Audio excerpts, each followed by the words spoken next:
Hello, कैसे हैं आप लोग? बढ़िया। आप सभी का स्वागत है आपके अपने डिजिटल परिवार रैंक 2 हायर चैनल पर।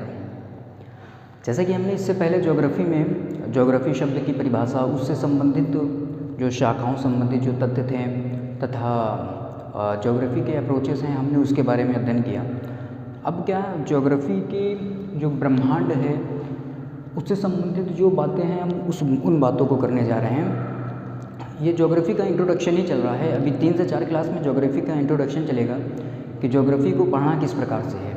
हाँ, ज्योग्राफी के जो बेसिक हैं उनके बारे में जानना होगा। अब जैसे आप कोई मैप खोलते हैं तो वहाँ क्षैतिज रेखा और ऊर्ध्वाधर रेखाएं होती हैं। तो उन मैप में अगर आपको क्षैतिज रेखा ऊर्ध्वाधर रेखाओं के बारे में नहीं पता होगा तो आप उन मैप का बेहतर ढंग से अध्ययन नहीं कर पाएंगे। इसलिए ज़रूरी है कि ज्योग्राफी के जो बेसिक जो फंडामेंटल्स हैं उनको जानना ज़रूरी है। ठीक, अब हम ज्योग्राफी शब्द में आगे बढ़ते हैं कि ज्योग्राफी के हमने जहाँ अप्रोचेस की बात कर ली है। अब ज्योग्राफी में आगे बढ़ते हैं तो हमारे सामने एक टॉपिक आता है कि पृथ्वी तथा ब्रह्मांड की उत्पत्ति संबंधी तथ्य, कि ब्रह्मांड की उत्पत्ति कैसे हुई, पृथ्वी की उत्पत्ति कैसे हुई। अब हम इन तथ्यों के बारे में जानकारी प्राप्त करेंगे। ठीक, आगे बढ़ते हैं तो हमारे सामने एक शब्द आता है ब्रह्मांड। सबसे पहले हमें यह जानना होगा कि ब्रह्मांड शब्द है क्या। ब्रह्मांड शब्द है क्या, तो आइए जानते हैं कि ब्रह्मांड है क्या। देखो, पृथ्वी के चारों ओर स्थित अनंत आकाश को ब्रह्मांड कहते हैं। पृथ्वी के चारों ओर स्थित अनंत जो आकाश है ना, उसको ब्रह्मांड कहते हैं। अब ब्रह्मांड हो गया पृथ्वी के चारों ओर जो अनंत आकाश है जिसकी कोई सीमा नहीं है, वो क्या है? ब्रह्मांड है। पृथ्वी भी क्या है? एक ब्रह्मांडी पिंड है। ठीक, पृथ्वी भी क्या है? एक ब्रह्मांडी पिंड है।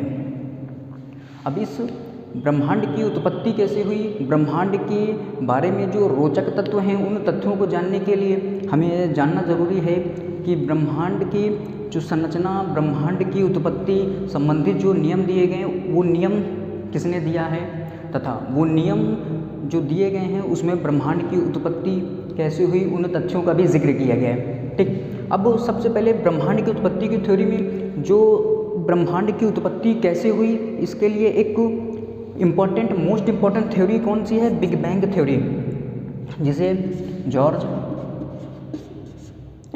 लेमैत्रे ने प्रतिपादित किया। ठीक है, अब जॉर्ज लेमैत्रे ने इस बिग बैंग थ्योरी को प्रतिपादित किया। इन्होंने अपने सिद्धांत में किन मान्यताओं के आधार पर ब्रह्मांड की उत्पत्ति कैसे हुई, इस जो रोचक तथ्य है, इस रोचक तथ्य को बताने की कोशिश की। आइए समझते हैं। अब जॉर्ज लेमैत्रे ने बिग बैंग थ्योरी के द्वारा, जिसे बीबी थ्योरी भी कहा जाता है, बीबी थ्योरी है वो बिग बैंग थ्योरी है जिसे जॉर्ज लेमैत्रे के द्वारा प्रतिपादित किया गया। ठीक है, आइए समझते हैं कि ये बिग बैंग जो थ्योरी है क्या। ठीक, जॉर्ज लेमैत्रे ने बिग बैंग थ्योरी के तहत माना कि जो ब्रह्मांड है उसमें पहले से कुछ पदार्थ थे जिसमें गति उत्पन्न हुई। ठीक, अब पहले से ही पदार्थ मौजूद थे जिसमें गति उत्पन्न हुई। अब गति उत्पन्न हुई तो जो पदार्थ थे वो अपनी ओर आकर्षित होने लगे। ठीक, अब इन्होंने माना कि ब्रह्मांड में पहले से ही कुछ पदार्थ स्थित थे जिसमें गति उत्पन्न हुई। अब गति उत्पन्न हुई तो वो एक दूसरे की ओर आकर्षित होने लगे। अब आकर्षित होने लगे, क्या हुआ कि पिंडों में गतिज ऊर्जा रही होगी, तब वो एक दूसरे की ओर आकर्षित हो रहे हैं। अब गतिज ऊर्जा के बराबर क्या होता है? 12mv²। ठीक, गतिज ऊर्जा के बराबर 12mv² होती है। अब इन्होंने बोला कि ब्रह्मांड में पहले से ही पिंड स्थित थे, पदार्थ स्थित थे जिसमें गति हुई और वो एक दूसरे की ओर आकर्षित होने लगे। ठीक, अब गतिज ऊर्जा के कारण क्या हुआ कि तापमान में वृद्धि से पदार्थों में विस्फोट हुआ। गतिज ऊर्जा में वृद्धि हुई।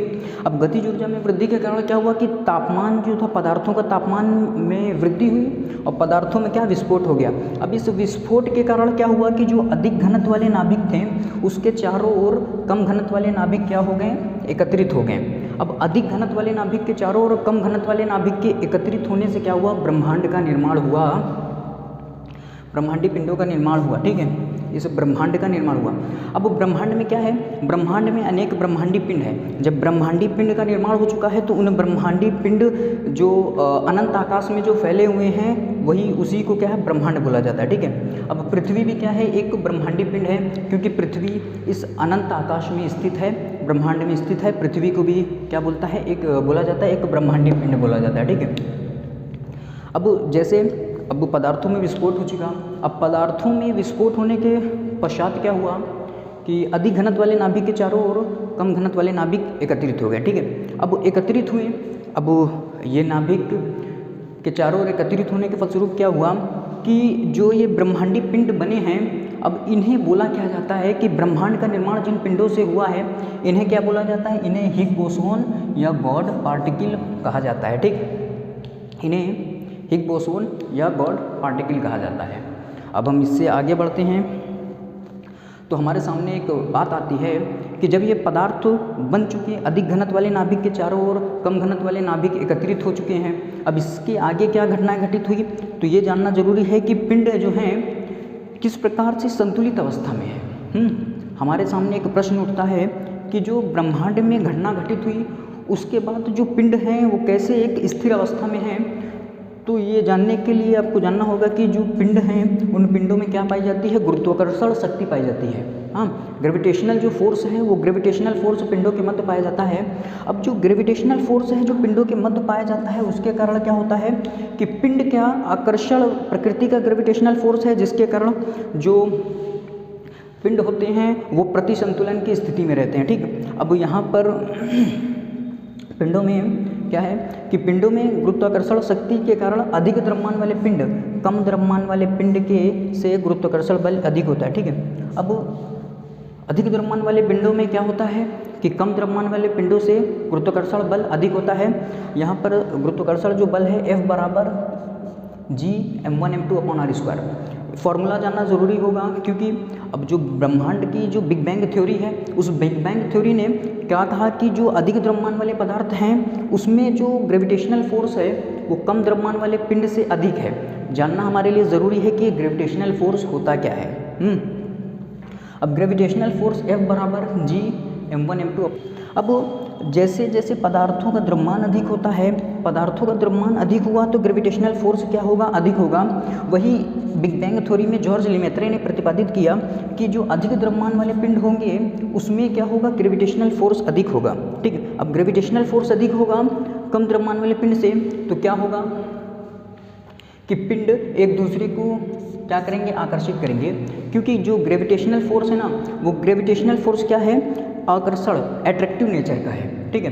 पिंड क्या करेंगे, एक दूसरे को अपनी ओर आकर्षित करेंगे, जिससे क्या होगा, प्रति संतुलन की स्थिति बनी रहेगी। अब देखिए यहाँ ये पिंड है, ये अपनी ओर इसको आकर्षित कर रहा है। अब यहाँ पर एक पिंड होगा जो इसको अपनी ओर आकर्षित करेगा, ये अपनी ओर आकर्षित करेगा, जिसके कारण क्या पिंडों के मध्य प्रति संतुलन की एक स्थिति बन जाती है, प्रति संतुलन की एक स्थिति बन जाती है। इससे आगे भी जो पिंड होंगे उनके मध्य भी आकर्षण बल काम करेगा, जिसके कारण वो पिंड एक दूसरे को क्या करेंगे, प्रति संतुलन की स्थिति में लेके आएंगे। ठीक, पिंडों के मध्य क्या होता है, प्रति संतुलन की स्थिति बनी रहती है और पिंड ब्रह्मांड में एक निश्चित क्या स्थिति को प्राप्त कर लेते हैं। अब ब्रह्मांड में क्या हुआ, पिंडों के मध्य ग्रेविटेशनल फोर्स पाया जाता है। उस ग्रेविटेशनल फोर्स के कारण क्या होता है कि प्रति संतुलन की स्थिति बनी रहती है। उस प्रति संतुलन की स्थिति के कारण क्या पाया जाता है कि जो ब्रह्मांड में जो पिंड हैं वे एक निश्चित स्थिति को प्राप्त कर लेते हैं, जिससे पिंडों के मध्य क्या टकराहट नहीं होती। यदि पिंडों के मध्य आकर्षण बल नहीं होता, ये ग्रेविटेशनल फोर्स नहीं होता, तो पिंड क्या है, एक दूसरे से टकराते, विस्फोट होता। उससे अगर आगे बढ़ें कि पिंड क्या है, ग्रेविटेशनल फोर्स के कारण एक स्थिति को प्राप्त कर चुके हैं। अब एक स्थिति को प्राप्त कर चुके हैं तो पिंड क्या, पृथ्वी सूर्य के चारों ओर चक्कर लगा रही है।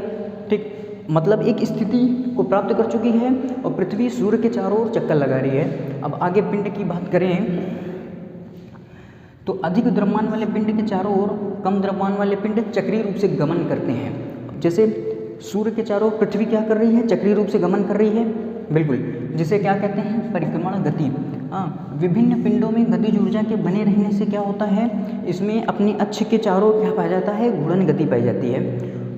घूर्णन गति क्या होती है, एक निश्चित अक्ष के चारों ओर गति, एक निश्चित अक्ष के चारों ओर गति।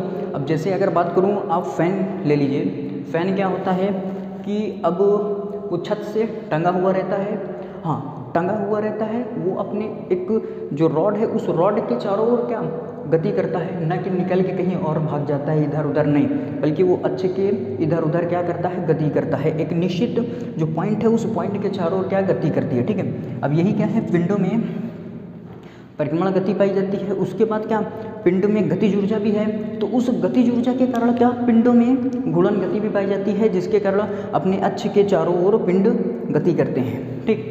अब जॉर्ज लेमेत्रे के द्वारा जो बिग बैंग थ्योरी दी गई, उसका एक इम्पॉर्टेंट जो थीम निकल के आया कि ब्रह्मांड की उत्पत्ति कैसे हुई। जॉर्ज लेमेत्रे ने बताया कि सबसे पहले ब्रह्मांड में क्या पदार्थ मौजूद थे, उस पदार्थ में क्या हुआ, गतिज ऊर्जा उत्पन्न हुई, पदार्थ क्या हुए, एक दूसरे की ओर आकर्षित होने लगे, आकर्षित होने के कारण गतिज ऊर्जा में वृद्धि हुई। उस गतिज ऊर्जा में वृद्धि के कारण क्या हुआ कि पदार्थों में क्या, अब गतिज ऊर्जा में वृद्धि के कारण तापमान में, पदार्थों के तापमान में वृद्धि हुई, तापमान में वृद्धि के कारण उन पदार्थों में विस्फोट हो गया। विस्फोट के कारण क्या हुआ, अधिक घनत्व वाले नाभिक के चारों ओर कम घनत्व वाले नाभिक एकत्रित हो गए, जिससे इस ब्रह्मांड का निर्माण हुआ है। अब देखो, ब्रह्मांड में जितने पिंड हैं उनको ब्रह्मांडी पिंड बोला जाता है, ब्रह्मांडी पिंड। अब इन ब्रह्मांडी पिंड का निर्माण जिन कणों से मिलकर हुआ है उन्हें क्या बोलते हैं, हिग्स बोसॉन या गॉड पार्टिकल, ठीक। अब ये पिंड ब्रह्मांड में एकत्रित हो गए।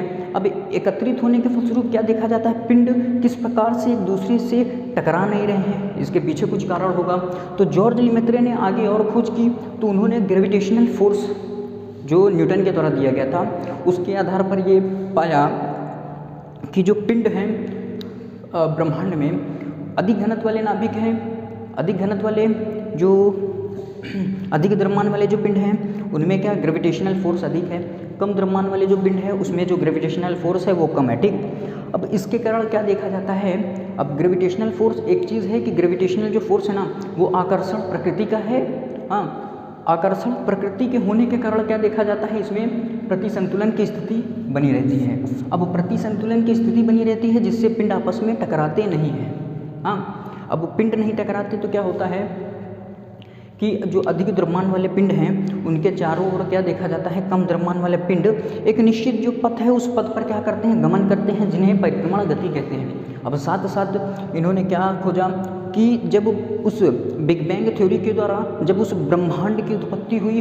तो पदार्थों में क्या हुआ था, गतिज ऊर्जा में वृद्धि हुई थी, ठीक है। गतिज ऊर्जा, पदार्थ क्या हुए थे, पदार्थों में गति उत्पन्न हुई थी, तो उस गति के कारण क्या देखा जाता है, पिंडों में गतिज ऊर्जा बनी हुई है।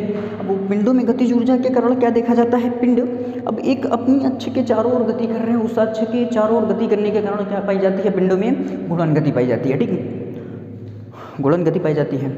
अब इसके आगे एक और बात करते हैं कि ब्रह्मांड में जब विस्फोट हो चुका है, अब विस्फोट होने के फलस्वरूप क्या देखा जाता है कि ब्रह्मांड के जब तापमान में कमी हो रही, तो तापमान में कमी होने के कारण जिन कणों का निर्माण होता है उन्हें मूल कण कहते हैं, ठीक है। ब्रह्मांड में तापमान में जब कमी हुई तो तापमान में कमी होने के कारण मूल कणों की उत्पत्ति होती है। अब वो मूल कण जानना जरूरी है कि मूल कण क्या होते हैं, क्योंकि हमने ये समझ लिया कि ब्रह्मांड क्या है, पृथ्वी के चारों ओर स्थित अनंत आकाश क्या है, ब्रह्मांड। अब यही नहीं जाने कि उस ब्रह्मांड का निर्माण किन कणों से हुआ है, जिन्हें हिग्स बोसॉन बोला जाता है। और जब ये हिग्स बोसॉन ठंडे हुए ब्रह्मांड का तापमान में कमी हुई तो मूल कणों की उत्पत्ति हुई, और यही मूल कण आगे जाकर परमाणुओं का निर्माण करते हैं, ठीक है। यही जो मूल कण हैं और एंटी जो पार्टिकल्स हैं और पार्टिकल्स हैं, ये क्या आगे जाके एटम्स का, परमाणु का निर्माण करते हैं, ठीक है। एक बात जानना जरूरी है कि ये मूल कण क्या होते हैं, ठीक। अब ऐसे कण जिनका कोई अन्य कण से निर्माण नहीं होता, जो स्वयं से क्या निर्मित होते हैं, जिनकी संरचना नहीं होती, जो स्वयं के द्वारा क्या, जिनका स्वयं से निर्माण होता है। ब्रह्मांड विस्फोट के द्वारा हुआ है तो इनका भी क्या उसी ब्रह्मांडी कण के द्वारा निर्माण होता है, जिसे क्या कहते हैं, मूल कण कहते हैं, ठीक है। अब हमने ग्रेविटेशनल फोर्स समझा कि F=G m1m2/r², ठीक। अब ये क्या आकर्षण प्रकृति का है, और साथ ही साथ ये जो ग्रेविटेशनल फोर्स है वो क्या है, संरक्षीय बल है, ठीक। संरक्षीय बल क्या है ये समझ लीजिए, ठीक। संरक्षीय बल के द्वारा मतलब इस बल के द्वारा जो कार्य किया जाता है वो शून्य रहता है, संरक्षण रहता है, मतलब इसके द्वारा जो कार्य होता है वो शून्य होता है, ठीक है। और ये जो ग्रेविटेशनल फोर्स होता है वो पिंडों के अनुदिश कार्य करता है। जैसे ये पिंड है, ये इसके अनुदिश, ये इसके अनुदिश कार्य करेगा, ये, ठीक है। अब वहीं एक अगर गुरुत्व बल की बात करें कि जब ग्रेविटेशनल फोर्स पढ़ रहे हैं तो ग्रेविटेशनल फोर्स के साथ साथ हमें गुरुत्व बल के बारे में भी जानना ज़रूरी है कि गुरुत्व बल होता क्या है। ठीक, अब गुरुत्व बल क्या होता है? देखो, पृथ्वी में क्या होता है, एक बल होता है जो सभी वस्तुओं को क्या करती है, अपने केंद्र की ओर आकर्षित करती है। अब वो जो वस्तुओं को पृथ्वी अपनी केंद्र की ओर आकर्षित कर रही है, किस बल के द्वारा कर रही है, उसी को जानना है कि गुरुत्व बल क्या है। अब देखिए, पृथ्वी क्या करती है, वस्तुओं को अपनी केंद्र की ओर आकर्षित करती है। जिस बल से वो आकर्षित करती है उस बल को क्या कहते हैं, गुरुत्वीय बल या गुरुत्व बल कहते हैं। ठीक, इतना हमने समझा कि ब्रह्मांड की उत्पत्ति कैसे हुई। ब्रह्मांड की उत्पत्ति से संबंधित जो थ्योरी दी गई है जॉर्ज लेमेत्रे के द्वारा, हमने उस बिग बैंग थ्योरी को भी समझा। अब आगे बढ़ते हैं। आगे क्या है कि ये जानते हैं कि सूर्य है, तारा है, ग्रह है, उपग्रह है, इन सब से संबंधित जो बातें हैं अब उनकी बातों पर भी आगे बढ़ के बात की कि अब हम तारों, ग्रह तथा उपग्रह के बारे में बात करते हैं। तो उससे पहले हमने मूल कण के बारे में बात किया ना, तो जानना होगा कि मूल कण थे क्या। तो प्रारंभ में वैज्ञानिकों ने 3 मूल कण को माने थे, इलेक्ट्रॉन, प्रोटॉन तथा न्यूट्रॉन। न्यूट्रॉन क्या था, जो किसी भी एटम के क्या नाभिक में पाया जाता है, जिस पर आवेश क्या होता है, 0। ठीक है, अब धीरे धीरे आगे खोज बढ़ती गई, तो खोज के कारण अब तक 30 से अधिक क्या मूल कणों की खोज हो चुकी है। ठीक, अगर मूल कण की बात करें, जो मूल कण हमने बताया था कि क्या होते हैं, जिनमें क्या होता है कि जो खुद के मतलब खुद से बनते हैं, जो किसी अन्य चीज़ से नहीं बने हैं। ठीक, अब जैसे प्रोटॉन हो गया, ग्रेविटॉन, ये सब मूल कण में गिने जाते हैं। अब मूल कण क्या है, स्टेबल और अनस्टेबल 2 प्रकार के होते हैं मूल कण। ठीक, अब मूल कण में स्टेबल में क्या है कि electron, proton, neutron, positron, anti जो प्रोटॉन, ग्रेविटॉन, ये सब क्या है, स्टेबल मूल कण हैं। ठीक, उसी के साथ साथ अनस्टेबल जो मूल कण हैं, न्यूट्रॉन तथा सभी प्रकार के क्या, मेसॉन, ये सब क्या है, अनस्टेबल जो मूल कण है। ठीक है, अब हम मूल कण के बारे में अगर जान चुके हैं तो हमें एंटी जो पार्टिकल हैं, प्रतिकण होते हैं, उनके बारे में भी जान लेते हैं कि ये क्या होते हैं। देखिए, जब 2 कण मिलते हैं तो वो क्या करते हैं, एक दूसरे को पूर्ण रूप से विनाश कर दे, एक दूसरे का पूर्ण रूप से क्या विनाश कर देते हैं, तो वो क्या कहलाते हैं, एंटी पार्टिकल। ठीक है, अब पॉजिट्रॉन की अगर बात करें तो पॉजिट्रॉन किसका एंटी जो पार्टिकल है, वो इलेक्ट्रॉन और प्रोटॉन से मिलकर क्या, इलेक्ट्रॉन और प्रोटॉन का एंटी पार्टिकल है। ठीक, एंटी पार्टिकल है। अब जैसे ही आगे बढ़ते हैं तो हमारे सामने आती है घटना कि तारा है और जो सूर्य है वो चमकता किस प्रकार से है। ठीक, जो सूर्य है और तारे हैं, दोनों नाभिकीय संलयन की प्रक्रिया होती है। अब नाभिकीय संलयन की प्रक्रिया क्या होती है, ये जानना जरूरी है हमारे लिए। ठीक, कि नाभिकीय संलयन में क्या होता है, जब 2 या अधिक नाभिक आपस में जुड़ते हैं, जुड़कर एक नाभिक का निर्माण करते हैं, तो नाभिकीय संलयन की प्रक्रिया होती है। ठीक है, अब नाभिकीय संलयन की प्रक्रिया के दौरान जब नाभिक आपस में जुड़ते हैं तो उन नाभिकों में क्या, जुड़ने के पश्चात एनर्जी रिलीज होती है, जिसके फलस्वरूप जो सूर्य है और जो तारा है उनमें क्या, चमक उत्पन्न होती है। अब सूर्य के जो नाभिकीय संलयन की क्रिया के फलस्वरूप एनर्जी रिलीज होती है, उसी एनर्जी के दौरान सूर्य का क्या, प्रकाश पृथ्वी तक आता है। ठीक, अब नाभिकीय संलयन के फलस्वरूप जो सूर्य के नाभिक में होता है, हाइड्रोजन के जो नाभिक जुड़ते हैं वो हीलियम का निर्माण करते हैं। ठीक है, अब हाइड्रोजन में, अब जैसे हाइड्रोजन के जो समस्थानिक है, प्रोटियम, ड्यूटियम, ट्राइसियम, इसमें ड्यूटियम, ट्राइसियम ये सब जुड़कर हीलियम नाभिक का निर्माण करते हैं तथा ये एक तो न्यूट्रॉन है।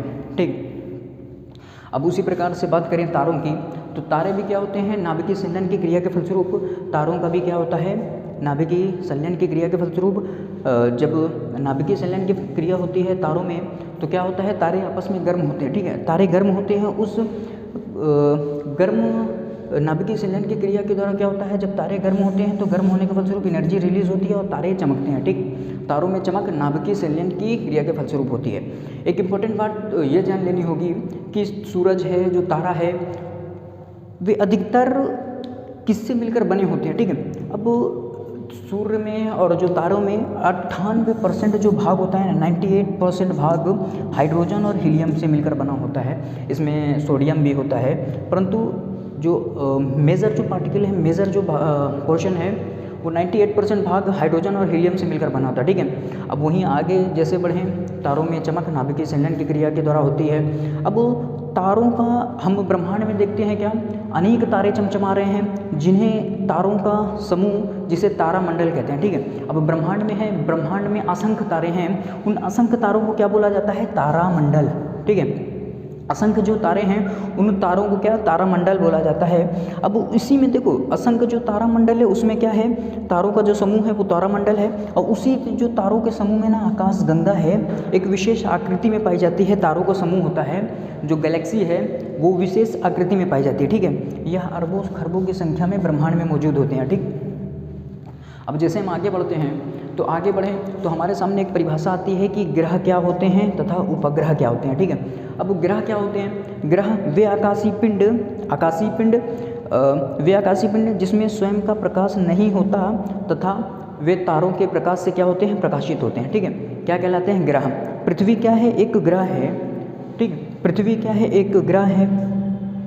और उपग्रह क्या होते हैं, वे आकाशीय पिंड जो ग्रहों के चारों ओर चक्कर लगाते हैं, क्या कहलाते हैं, उपग्रह कहलाते हैं। ठीक है, अब देखो, अब अगर बात करें कि उपग्रह जो सैटेलाइट भेजी जाती हैं, पृथ्वी क्या है, ग्रह है, उसके चारों ओर ऑब्जर्वेशन के लिए उपग्रह भेजे जाते हैं। ये क्या करते हैं, उपग्रह ग्रहों के चारों ओर चक्कर लगाते हैं। तो उस सैटेलाइट पृथ्वी के चारों ओर चक्कर लगा रहे हैं, वो ऑब्जर्व कर रहे हैं कि पृथ्वी के चारों ओर की घटनाओं का। ठीक, हमने ग्रह और उपग्रह दोनों के बारे में जाना कि वे आकाशीय पिंड जिसमें स्वयं का प्रकाश नहीं होता,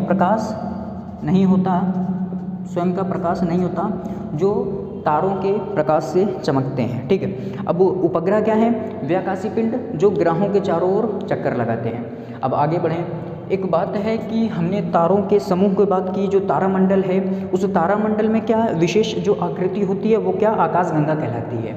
ठीक, अब वो आकाशगंगा है तो पृथ्वी क्या है, एक आकाशगंगा में है जिसका नाम क्या है, मिल्की वे। इंपॉर्टेंट फैक्ट है कि जो पृथ्वी है वो मिल्की वे नामक आकाशगंगा में स्थित है। अब देखो, मिल्की वे नामक आकाशगंगा में स्थित है, और जो पृथ्वी का जो सौर परिवार है ना, वो मिल्की वे जो आकाशगंगा है उस मिल्की वे आकाशगंगा के एक किनारे स्थित है, और 25 करोड़ वर्ष में मिल्की वे के नाभिक की क्या करता है, एक परिक्रमा करता है 25 करोड़ वर्ष में। ठीक, पृथ्वी मिल्की वे के नाभिक की 25 करोड़ वर्ष में क्या करता है, परिक्रमा करता है। ठीक, अब आगे बढ़ रहे हैं तो यूएसए के साइंटिस्ट का एक मत है कि आकाशगंगा के बीच की दूरी क्या हो रही है, बढ़ रही है। आकाशगंगा जो तारों की एक विशेष आकृति होती है, उनमें क्या देखा जा रहा है कि यूएसए के साइंटिस्ट ने बताया कि उनमें क्या विस्तार हो रहा है। अब जैसे जैसे इनके दूर जाने की गति तेज होती जा रही है, गति में भी वृद्धि होती जा रही है। इन्होंने जो यूएसए के साइंटिस्ट हैं, अब यूएसए के साइंटिस्ट ने एग्जाम्पल लिया कैसा कि गुब्बारा है, गुब्बारे के ऊपर आप क्या कर दें, एक पॉइंट 3-4 अगर पॉइंट एक आप इंडिकेट कर दें, तो इंडिकेशन के बाद क्या होगा, आप उस गुब्बारे में हवा भरेंगे तो हवा के फलस्वरूप क्या होगा, गुब्बारा फैलेगा। अब जैसे जैसे गुब्बारे में हवा भरती जाएगी तो उसके जो बिंदु हैं गुब्बारे में वो क्या होते जाएंगे, दूर दूर होते जाएंगे। इसी बेसिस पर यूएसए के साइंटिस्ट ने कहा है कि आकाशगंगा गुब्बारे की जिस प्रकार हवा भरती जा रही है, उसी प्रकार आकाशगंगा के बीच की भी दूरी, जैसे जैसे गुब्बारे में हम हवा भर रहे हैं उनके बीच की दूरियां बढ़ती जा रही हैं, उसी प्रकार से क्या आकाशगंगाओं के बीच की दूरी भी क्या बढ़ती जा रही है। अब हमने ब्रह्मांड की उत्पत्ति उससे संबंधित जो तथ्य पढ़े थे कि अब जॉर्ज लेमेत्रे ने ब्रह्मांड की जो उत्पत्ति है उसके लिए बिग बैंग थ्योरी दी। अब उस बिग बैंग थ्योरी को दिया, और साथ ही साथ जब तारों और सूर्य के द्वारा अब हाइड्रोजन हीलियम जो अब रेज होती हैं, उन रेज का क्या लगाया जाता है, रेज जब पृथ्वी की ओर आती हैं तो हमारे सामने एक इम्पॉर्टेंट जो इफ़ेक्ट है वो डॉपलर इफ़ेक्ट के रूप में होता है कि हम पृथ्वी और उससे संबंधित जो गतिविधियां हैं, ब्रह्मांड की जो संबंधित गतिविधियां हैं, उसमें तारों की गति हो गया, अब गैलेक्सियों की गति का अनुमान लगाने के लिए डॉपलर इफ़ेक्ट क्या करते हैं, डॉपलर इफ़ेक्ट के द्वारा हम पृथ्वी पर तारों की गति, गैलेक्सियों, इन सब का क्या गतियों का अनुमान लगाते हैं। ठीक है, अब डॉपलर इफेक्ट क्या होता है ये जान लेते हैं कि पृथ्वी की जो आवृत्ति होती है, पृथ्वी की जो तरंगदैर्घ्य होती है, उस तरंगदैर्घ्य में जो परिवर्तन होता है, अगर रेज है उस रेज में परिवर्तन हो रहा है, वही क्या डॉपलर इफेक्ट के रूप में परिभाषित है। कि डॉपलर इफेक्ट क्या होता है, पृथ्वी की जो आवृत्ति है वो उस आवृत्ति में जो तरंगदैर्घ्य में जो परिवर्तन हो रहा है वही क्या डॉपलर इफेक्ट है। अब इसी के बेसिस पर हम क्या तारों की गति, गैलेक्सियों की गतियों का क्या अनुमान लगाते हैं, ठीक है। क्योंकि तारे जो हैं हाइड्रोजन, हीलियम और सोडियम इन सभी से क्या मिलकर बने होते हैं। अब तारों में क्या नाभिकीय संलयन की क्रिया होती है, उस नाभिकीय संलयन की क्रिया के फलस्वरूप अब जब आपस में नाभिकीय संलयन की क्रिया हुई तो उसके फलस्वरूप क्या है, एनर्जी रिलीज होती है। अब एनर्जी रिलीज हुई तो पृथ्वी पर क्या लगा है, ऑब्जर्वर। वो ऑब्जर्वर क्या करता है, जो तारे से रेज आई, गैलेक्सियों से क्या आई, जो रेज आई उनको क्या करता है, ऑब्जर्व करता है। अब ऑब्जर्व किया तो एक स्पेक्ट्रम जो लाइंस होती हैं, स्पेक्ट्रम जो रेखाएं होती हैं, यदि उन पर जो ऑब्जर्वर पर जो हमें ये रेज प्राप्त हुई, यदि वो लाल जो रेखाएं हैं उनकी ओर मुड़ जाती हैं, हमें रेज जो ऑब्जर्वर पर उनकी ओर मुड़ती हुई दिखाई देती हैं, तब यह अनुमान लगाया जाता है जो तारा है वो पृथ्वी से क्या दूर जाता है, दूर जा रहा है। और वो जो रेडिएशन है वो लॉन्ग वेव रेडिएशन के रूप में LWR के रूप में हमें प्राप्त होता है, ठीक है। अब वहीं पर शॉर्ट वेव रेडिएशन के रूप में जब हमें रेज प्राप्त होती हैं तो रेज स्पेक्ट्रम लाइंस पर क्या होती है, बैगनी रेखाओं की ओर क्या होती है, मुड़ जाती हैं, ठीक। अब बैगनी रेखाओं की ओर मुड़ जाती हैं स्पेक्ट्रम लाइंस, तो इससे क्या अनुमान लगाया जाता है कि जो तारा है वो पृथ्वी की ओर आ रहा है, जिसके आधार पर, जिसकी बेसिस पर तारों और गैलेक्सियों की गतियों का अनुमान लगाया जाता है, ठीक है। आज हमने ब्रह्मांड की उत्पत्ति, अब ब्रह्मांड की उत्पत्ति संबंधी जो तत्व थे और बिग बैंग की थ्योरी के आधार पर ब्रह्मांड की जो उत्पत्ति हुई उससे संबंधित जो तत्व थे, हमने उन तत्वों की बात की। और साथ ही साथ उनसे जुड़े हुए साइंस के जो टॉपिक हैं, जैसे अब मूलकण हो गया, एंटी पार्टिकल हो गया, अब साथ ही साथ जो गुरुत्वाकर्षण बल हो गया, इन सब की बातें हमने की। और एक जो इफेक्ट है डॉपलर इफेक्ट, जो पृथ्वी की जो आवृत्ति तरंगदैर्घ्य में जो परिवर्तन होता है उसको क्या करता है, उसका ऑब्जर्व करता है, ठीक है। डॉपलर इफेक्ट क्या होता है कि जो पृथ्वी की जो आवृत्ति है, फ्रीक्वेंसी है जो रेस की, उसकी आवृत्ति में क्या करता है, वो परिवर्तन को, इफेक्ट को क्या जांचता है, ठीक। अब इसी के बेसिस पर हम तारों और गैलेक्सियों की गतियों का अनुमान लगाते हैं। अब इन ब्रह्मांड की उत्पत्ति संबंधी जो तत्व हैं, इन तत्वों के साथ साथ हमने आज अब साइंस के जो टॉपिक हैं उन टॉपिक को भी कवर किया, ठीक है। अब आगे जैसे ही अब इसके आगे बढ़ेंगे, अब इसके आगे फिर है आपका अक्षांश देशांतर रेखा। अब अक्षांश देशांतर रेखा क्या कहती है कि आपको जो बेसिक जो ज्योग्राफी है उस ज्योग्राफी में आपको मैप से संबंधित जो भी बातें होंगी उन बातों को समझने में मदद करती है। साथ ही साथ अब मैप के ड्रॉ करने में, और साथ ही साथ उस मैप में किसी स्थान की लोकेशन होती है, उसको उसकी खोज के लिए आपको अब मैप देखने की ज़रूरत है, मैप भी आना चाहिए। इसके लिए अब आगे अक्षांश और देशांतर रेखाओं से संबंधित जो तत्व होंगे उनकी बातें करेंगे, ठीक है। अब ब्रह्मांड से संबंधित जो तत्व थे, जो थ्योरी थी, बिग बैंग की जो थ्योरी है, हमने उसके बारे में बात कर लिया कि ग्रेविटेशनल फोर्स होता है। अब गतिज ऊर्जा में वृद्धि हुई, गतिज ऊर्जा में वृद्धि के कारण क्या, तापमान में वृद्धि हुई, इसके कारण विस्फोट हुआ। इन सभी तत्वों के द्वारा हमने ब्रह्मांड की उत्पत्ति और पृथ्वी की उत्पत्ति भी इन्हीं ब्रह्मांड की, जिस प्रकार ब्रह्मांड की उत्पत्ति हुई है, अब पृथ्वी भी क्या वही ब्रह्मांडी पिंड है, तो जिस प्रकार ब्रह्मांड की उत्पत्ति हुई, पृथ्वी की उत्पत्ति भी इन्हीं कारणों से हुई है, ठीक है। अब इसके आगे हम अक्षांश और देशांतर रेखाओं से संबंधित जो बातें हैं वो करेंगे, ठीक है। आज की क्लास कैसे लगी आपको? क्लास को लाइक करना, शेयर करना, सब्सक्राइब करना